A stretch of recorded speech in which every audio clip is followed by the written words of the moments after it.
The feelings rating scale is a tool to measure how strong our emotions are in the moment, from 0 to 5. It helps us understand our feelings during a situation. The higher the number, the stronger the emotion. We use the word feeling because it's simple and covers all emotions, both good and bad. Our emotions affect our ability to focus. At lower levels, like 1 or 2, we can concentrate better. At higher levels, like 4 or 5, it's harder to focus. We learn to use different skills based on our feelings rating. Different people do rate their feelings differently. What's a level 1 for one person might be a level 3 for someone else. We talk about our ratings with others to understand how our feelings compare. As we get better at managing our emotions, our ratings change. We can handle stronger emotions and use more skills. For example, a level 4 emotion might become a level 3 with practice. This helps us deal with tough situations better. A level 0 means we're not feeling anything at all. A level 1 is a tiny feeling, like a little twinge. It's easy to think clearly at this level, so we can use any skill. Level 2 is a small feeling, noticeable but not too disruptive. We can use all skills here too. Level 3 is a medium-sized feeling with body sensations like a racing heart. It might be uncomfortable, but we can still focus on our goals. We can use calm-only skills here, but we need to watch for off-track actions. Level 4 is a strong feeling with intense body sensations. We might cry, tremble, or lose our thoughts. It's hard to talk and listen effectively at this level, so we avoid interactive skills. Level 5 is when emotions are out of control, leading to harm to ourselves, others, or things. We use all the time skills here to regain control and stay safe. The situation may later need interactive skills, but we start with the basics to calm down. Everyone's feelings are unique, and the feelings rating scale helps us understand and manage them better.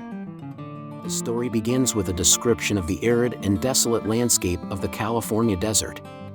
The narrator tells us that it is a hot and sunny day, and that the air is dry and dusty. We are introduced to David Mann, a traveling salesman who is driving a red Plymouth Valiant. He is on his way to a meeting in San Francisco, and he hopes to make it there by nightfall. He is listening to the radio, which plays a mix of news, music, and commercials. He seems bored and restless, as he occasionally changes the station or hums along to the songs.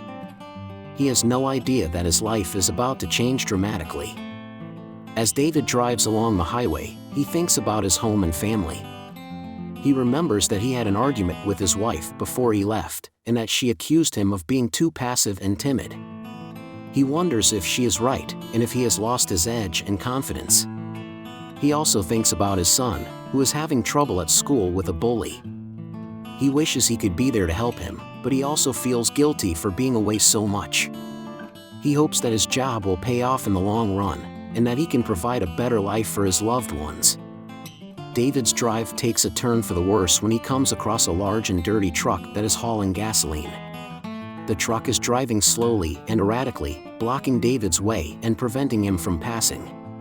David becomes annoyed and impatient as he tries to overtake the truck several times, but fails each time. He wonders what is wrong with the truck driver, who seems to be playing games with him.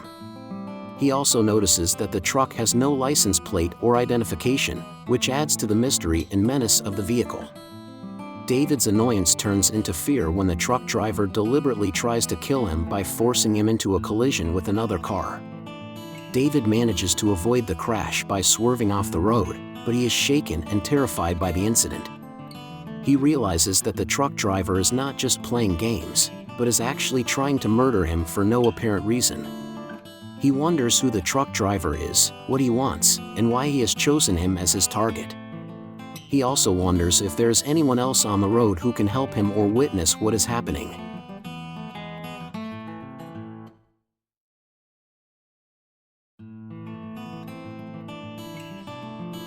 David's fear turns into panic as he tries to escape from the truck driver, who pursues him relentlessly and ruthlessly.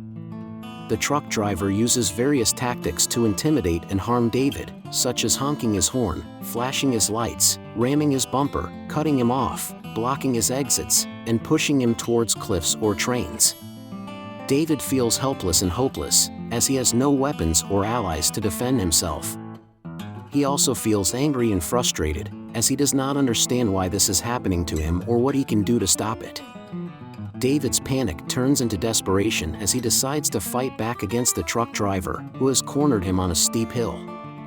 David realizes that he has nothing to lose, and that his only chance of survival is to use his car as a weapon against the truck.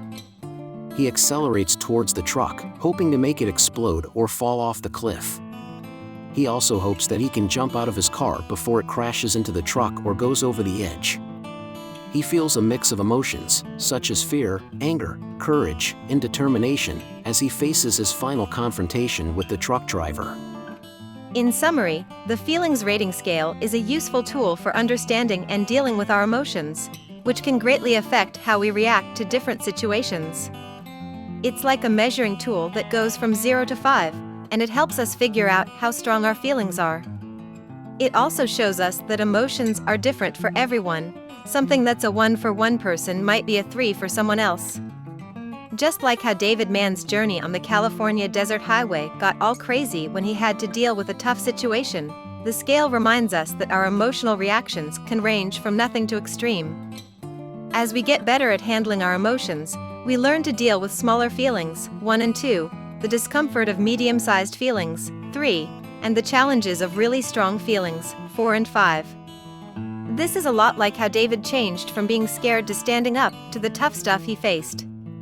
The feelings rating scale is a helpful tool for understanding ourselves and talking to others about our feelings, making it easier for us to manage our emotions as we go through life's unpredictable ups and downs.